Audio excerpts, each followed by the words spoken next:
Welcome back to the update number 4 for the Rising Star Expedition. This is John Mead, and I'm sharing with you the tweets related to the Rising Star Expedition from the account itself, also from the accounts of Dr. Lee Berger and Dr. John Hawks, who are helping to lead this expedition. We're going to start off today covering the events of November 15th and November 16th. And at the beginning of our column here at the bottom, you'll see from the Rising Star Expedition, amazing day to be in the field, 150 specimens and counting, team already in the cavern. So again, the number of fossils that are being brought up to the surface from this cave that's over 30 meters down is really, really impressive, and we'll see more of that later.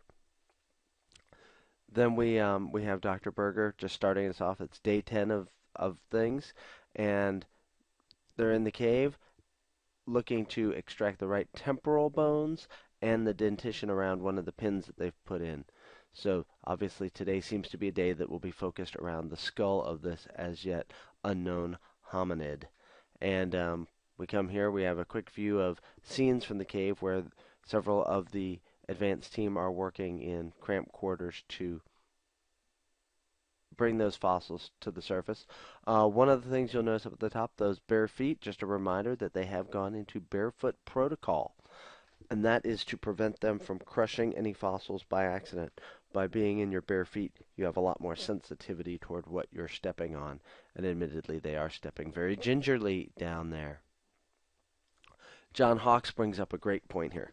They have an amazing team of volunteers from Wits University, that's the University of the Witwatersrand in Johannesburg, and folks who are helping to do all the things necessary to run a large-scale operation like this, so that the cavers, the advanced scientists, the folks in the science tent and the communications team can all do their jobs well.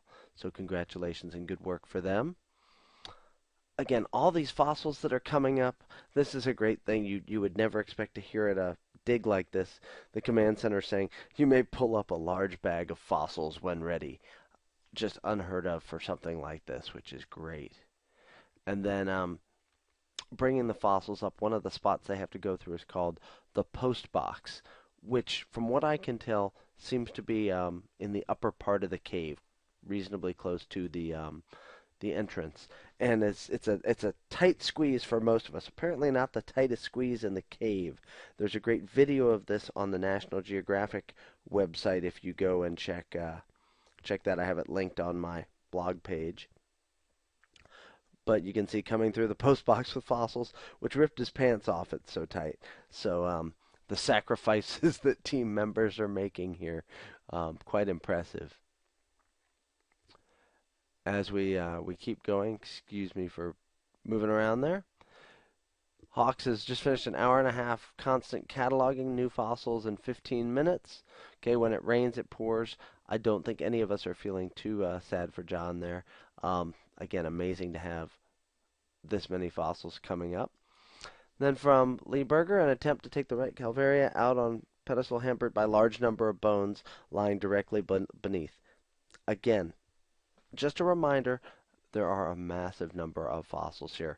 And I should point out now, there are no, they have not dug down into the bottom of this cave yet to see what else is there. So that is an impressive thing. And as we get up toward 200 fossils, you can see 206 would make a full human skeleton, but many of these pieces are in fragments. So it's not like we have exactly 200 full and complete pristine bones. And it's kind of funny here, someone tweeting to Hawks, tell them, the team, to stop breaking them. Obviously they're not breaking them, but a little bit of humor there. And as we go up, Berger lets us know that, yep, we're numbering over 175. Again, just stunning. And this was one of the things I thought was fascinating. It doesn't have to do with the fossils, but with something called open access, that the docents and the staff from the Mariping Museum, which is the big human origins museum in the cradle of humankind, that they're bringing the docents and staff into the middle of this dig so that they can see it, they can appreciate it, they can be briefed on it. So much information is coming out of here so much faster and more openly than in any fossil dig you'll ever tend to hear about. So this is setting the standard for future digs, I think. This tweet had me laughing.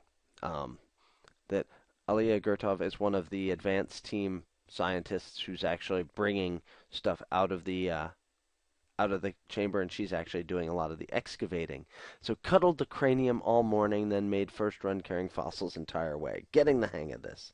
Well, most of the time, if you're caught cuddling a cranium all morning, you're going to jail as a mass murderer or something. Obviously, not the case here, but that was a funny bit of this. But the fact that they're working with the cranium, that hints at good things to come, I think.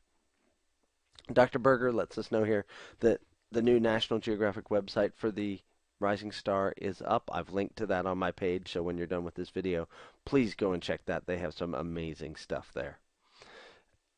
And then Berger again, I can only describe what the advanced scientist showed me on camera now as a heap of hominins. You're probably getting tired of me saying this, but massive numbers of fossils coming out of this.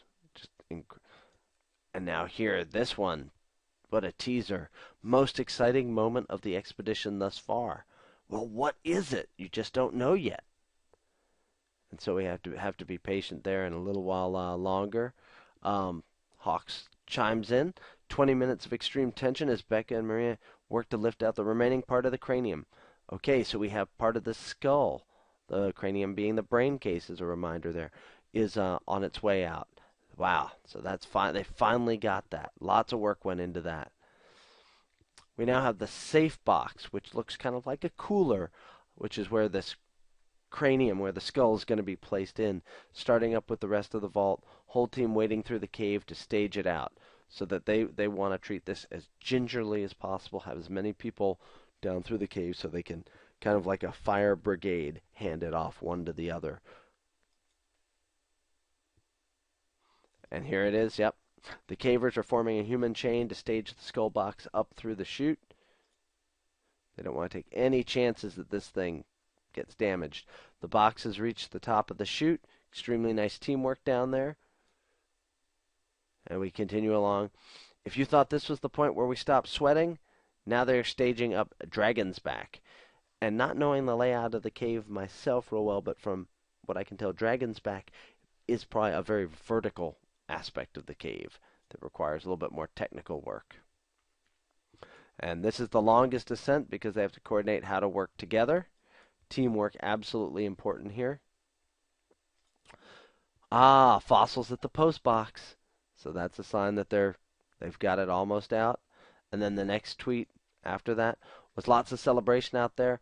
Rising moon, beautiful evening, and 20 celebrating people. So absolutely, absolutely good news that it's out. And then we have it finally seeing the light of day. Here's a very blurry Dr. Berger getting the skull box. You can see it there. As I say, it kind of reminds me of a somebody's lunchbox cooler, but the fact that it is out, what great, great news.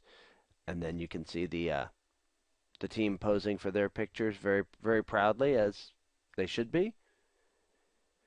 And then at the end of the day, the end of November 15th, Hawks says, if I keep tweeting, I'm going to miss it. So he signs off to go enjoy the celebration.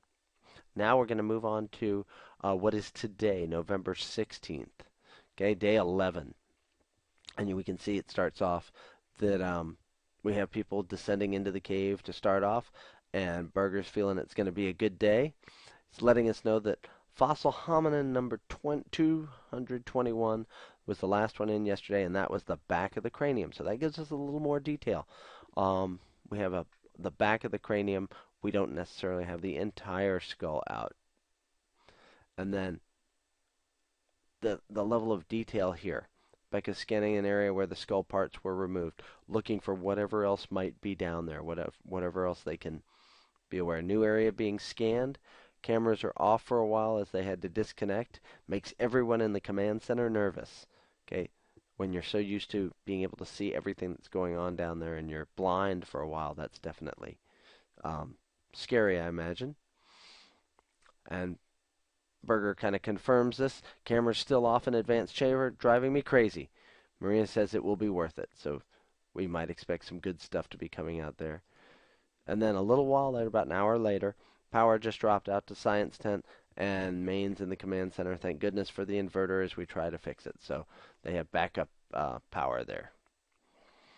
And then Hawks comes in. Beautiful metatarsal is the first bone we've seen in sight this morning. Just finished cataloging last night's specimens.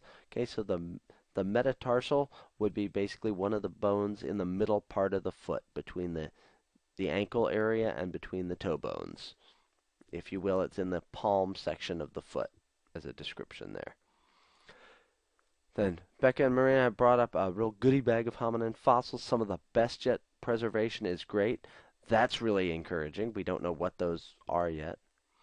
And then from Hawks here, we're seeing some of the first footage from Gareth, the National Geographic videographer, in the cave with the team.